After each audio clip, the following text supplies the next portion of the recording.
Hello guys, আজকে আমরা বেরিয়ে পড়লাম। ভাবছি নবদ্বীপ জলমন্দির যাব। অনেকদিন ধরেই ভাবছিলাম একটু বেরোবো, তাই আজকে বেরিয়ে পড়লাম। ওয়েদারটাও ভালো ছিল। এই যে দেখো, তোমাদের সাথে কথা বলতে বলতে পৌঁছেও গেলাম জলের মন্দিরে। এবার ভেতরে প্রবেশ করছি। কি সুন্দর দেখো পরিবেশটা। এখানে দেখছি বেশ কিছু হরিণ রয়েছে।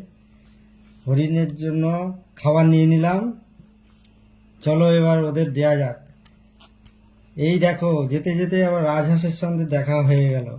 এই যে দেখো বন্ধুরা, হরিণকে খাবার দিচ্ছি, কি সুন্দর ওরা খাচ্ছে। এবার পুরোহিত মন্দিরে পুজো দেওয়ার উদ্দেশ্যে রওনা দিল। এবার আমি যাই, মাছের জন্য একটু খাবার নিয়ে আসি। এখানে জলে প্রচুর মাছ ও হাঁস রয়েছে।